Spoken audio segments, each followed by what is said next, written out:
नमस्कार, मी प्रतीक्षा. DNA मराठीमध्ये आपलं स्वागत. नगर अर्बन बँकेचे ठेवीदारांना आनंदाची बातमी मिळणार असून 110 कोटींचे वाटप होण्याचे संकेत.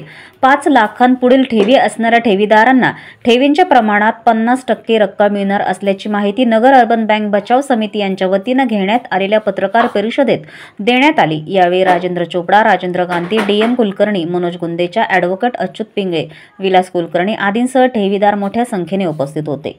आज या ठिकाणी नगर अर्बन बँक बचाव समिती जी गेल्या 10 वर्षापासून नगर अर्बन बँकेच्या सभासद ठेवीदारांसाठी लढत देत आहे, त्यांच्या दृष्टीने आज एक खूप आनंदाचा दिवस म्हटला जाईल अशा पद्धतीची घोषणा करण्यासाठी आज तुम्हाला पत्रकार बंधूंना बोलवलं होतं. या ठिकाणी 2 दिवसापूर्वी आपल्या जिल्ह्याचे पालकमंत्री, जिल्हाधिकारी व जिल्हा पोलीस अधीक्षक साहेब आणि बँकेचे व्यावसायिक व आम्ही बँक बचाव व ठेवीदार यांची संयुक्त बैठक झाली.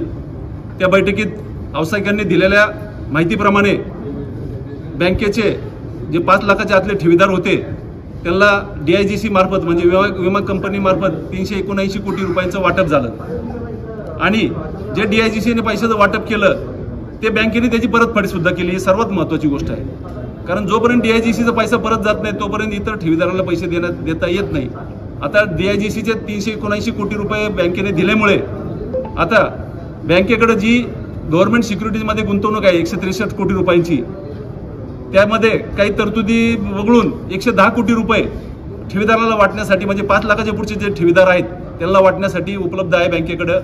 त्यासाठी जे DIGCची NOC ना हरकत दाखला लागतो तो दाखला आपल्याला लवकरच मिळणार आहे, कारण आपण DIGCचे पैसे पूर्ण परतफेड केले. याच्यासाठी वसुली चांगली व्हावी म्हणून बँक बचाव समिती असेल, ठेवीदार असेल यांनी वेळोवेळी आम्ही पोलीस अधीक्षक साहेब असतील समक्ष भेटी घेतल्या, आंदोलने केले, गुन्हे दाखल केले. गुन्हे दाखल करून काही मोठ्या मोठ्या कर्जदारांना अटक करायला लावली. त्या अटकेतनं जे कर्जदार गेली 10 वर्षात 1 रुपया भरत नव्हते त्यांनी 1 महिन्यामध्ये 10 कोटी रुपये भरले. तर अशा या आपल्या प्रयत्नांमुळे चांगली वसुली होऊन आज जी आपण परिस्थिती पाहतोय की DIGCचे पूर्ण 379 कोटी रुपयांची आपण परतफेड केली आहे. 110 कोटी रुपये आपल्याला वाटपाला उपलब्ध झालेले आहेत. आता राहिला प्रश्न 110 कोटींचा. त्यासाठी सुद्धा आम्ही मग ही बैठक जी बोलवली होती त्यासाठीच बोलवली आणि त्या ठिकाणी पालकमंत्र्यांनी त्या विषय गांभीर्याने घेऊन तातडीने पोलीस डिपार्टमेंटचा एक वरिष्ठ अधिकारी, कलेक्टर कचेरीमधील वरिष्ठ अधिकारी आणि बँकेचे एक अधिकारी मिळून 30 सदस्यीय समिती नेमली आणि त्यांना या फेब्रुवारी एंडपर्यंतच रिझल्ट द्यायला हे केली की ज्या प्रॉपर्टी आहेत कर्जदारांच्या त्या ताबडतोब जप्त करून त्याची लिलाव करून हे जे काही 100 कोटीची रिक्वायरमेंट 110 कोटीची पहिल्या टप्प्यात रिक्वायरमेंट आहे ती पूर्ण करायची.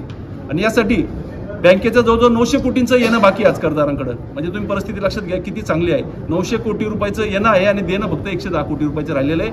बाकीच्या तरतुदी जे आहेत कर्मचाऱ्यांना कॉम्पेन्सेशन वगैरे द्यायचं त्याची ऑलरेडी प्रोव्हिजन होत आहे.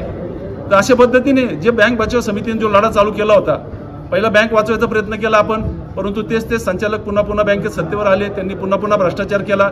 त्यामुळे रिझर्व्ह बँकेने शेवटी बँकेचं लायसन रद्द केलं. परंतु आता आपण पहिल्या टप्प्यामध्ये ठेवीदारांना पैसे देण्याचा लढा लढतोय.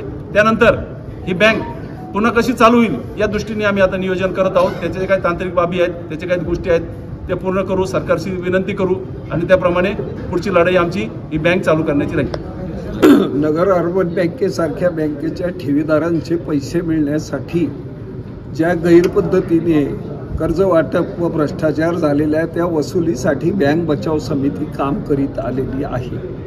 प्रामाणिकपणे आम्ही सर्वजण मिळून काम करीत आहोत आणि म्हणूनच आत्तापर्यंत ही वसुली झालेली आहे आणि ती वाटप झालेली. आता राहिलेली वसुली होण्याकरता प्रशासकीय मदत ही अत्यंत महत्त्वाची आहे आणि त्यासाठी वारंवार प्रयत्न केल्यानंतर माननीय आमदार राधाकृष्णजी विखे पाटील यांनी आम्हाला मोलाची मदत केली. विखे पाटलांनी स्वतः इंटरेस्ट घेऊन जिल्हाधिकारी कार्यालयामध्ये आमची मीटिंग बोलवली आणि त्या सभेमध्ये माननीय जिल्हाधिकारी, माननीय पोलीस अधीक्षक आणि बँकेचे प्रशासक आणि RDC साहेब या सगळ्यांची एक कमिटी नेमली. त्या ठिकाणी आम्ही आमच्या व्यथा मांडल्या. व्यथा ह्याच की ह्या सर्व कार्यवाही करण्यासाठी जी महसूल खात्याची आम्हाला मदत पाहिजे. आता जिल्ह्याचे जिल्हाधिकारी हे सगळ्यात प्रमुख असतात. त्यांनी जर मनापासून खात्यातील सर्व खालच्या तलाठ्यापर्यंत आदेश दिले तर सर्व प्रॉपर्ट्या ज्या मॉर्गेज घेतलेल्या आहेत त्या मॉर्गेज घेतलेल्या प्रॉपर्ट्याला नाव लावलं जाईल आणि त्यामुळे त्या प्रॉपर्टीची विक्री दुसरीकडे होणार नाही आणि हे भ्रष्टाचार मार्गाने कर्ज घेतलेल्या लोकांच्या प्रॉपर्ट्या मॉर्गेज तारून घेतलेल्या या ताब्यात येतील, त्याची विक्री प्रक्रिया करण्यासाठी महसूल खात्याकडून जी आम्हाला पार मंत्रालयापर्यंत जाऊन बँकेला परवानगी घ्यावी लागते ती पूर्ण होईल आणि कुठंतरी वचक बसेल. परंतु तो बसला गेलेला नाही. त्यामुळे आम्ही त्या मीटिंगमध्ये स्पष्टपणे सांगितलं की जिल्हाधिकारी आणि त्यांचे महसूल खात्याचे पार तलाट्यापर्यंत सगळ्यांनी आम्हाला या खात्यासाठी मदत करावी. आणि दुसरं, पोलीस अधीक्षक साहेबांना त्यांनी स्पष्टपणे आदेश दिले की जे कोणी तपास अधिकारी आहेत त्यांना सांगा आणि हे जे काही आरोपी गावात फिरतायत दिसतायत त्यांच्यावर कारवाई करा. ती कारवाई केली की जे कर्जदार लोक आहेत ते ताबडतोब पैसे भरतील, फुल ना फुलाची पाकळी गोळा होईल आणि पैसे आल्यावर बँकेच्या प्रशासकाला पैसे वाटता येतील. शेवटी बँकेचे पैसे वाटप करायला रिझर्व्ह बँकेने जरी लायसन्स कॅन्सल केलेलं असेल पण सेंट्रल रजिस्ट्रार ही जी कायद्यातील तरतूद आहे त्यांची परवानगी घेणं आणि त्या परवानगीनुसार त्या प्रशासकाला काम करावं लागतं. सगळ्यात महत्त्वाचं, आत्तापर्यंत या बँकेला जे प्रशासक श्री गणेशजी गायकवाड लाभलेले आहेत हे अत्यंत चांगले अधिकारी आहेत, नॉन करप्ट आहेत आणि स्वतः वेळ देऊन काम करतात. आम्ही तर सेंट्रल रजिस्ट्रारकडे मागणी केलेली आहे, यांना फुल टाईम आठवड्याभराची ड्युटी इकडंच देत जा. त्या प्रशासक साहेबाकडे आणखीन 2-3 चार्ज असल्यामुळे त्यांना तिकडे लक्ष द्यावं लागतं. आणि ह्या सर्व लढाईमध्ये आमच्याबरोबर श्री अच्युतराव पिंगळे आहेत, ते स्वतः यामध्ये मरतात आणि बाकीचे जे आमचे सहकारी मित्र आहेत, कुलकर्णी साहेब, दुसरे कुलकर्णी आणि हे जे ठेवीदार ते सुद्धा आहेत. परंतु आमचा प्रयत्न शेवटपर्यंत हाच राहील की कुठल्याही परिस्थितीत 10-20 प्रॉपर्ट्या जप्त करून विक्री केल्या याचा झरप बसेल आणि पैसे वसूल होईल. आणि इथून पुढं निदाननगर जिल्ह्यामध्ये आणि महाराष्ट्रामध्ये अशा पद्धतीने आर्थिक संस्थांमध्ये भ्रष्टाचार करण्याचा कोणीही धाडस करणार नाही. दुसऱ्या संस्थांचं आज आम्हाला उदाहरण द्यायचं नाही, फक्त अर्बन बँकेतच का उदाहरण द्यायचं आहे, कारण की आदरणीय सोहरालजी गुंदेचांनी जी प्रेस कॉन्फरन्स घेतलेली होती त्याच्यानंतरच लगेच मला प्रेस कॉन्फरन्स त्यांना घ्यायला लावू नका असं सांगण्यासाठी माननीय स्वर्गीय खासदार दिलीप गांधी यांनी बँकेत बोलवलं होतं आणि सांगितलं होतं कसंही करून सोहरालजींना सांग, ते तुझं ऐकतात आणि प्रेस कॉन्फरन्स घेऊ नका, आपण प्रयत्न करू. परंतु सोहरालजी सारख्या व्यक्तींनी इतक्या स्वच्छपणे बँकेत कारभार केलेला होता, तो स्पष्टपणे मांडला आणि सांगितलं. त्याच्यामुळे याला सगळी फोडणी मिळालेली आहे आणि वाच्यता मिळालेली आहे.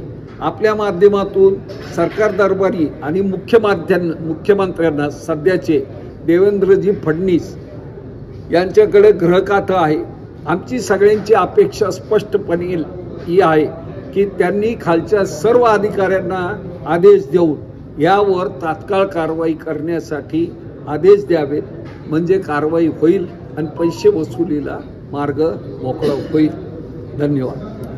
प्रतिनिधी मुंतजीर शेख, DNA मराठी, अहिल्यानगर.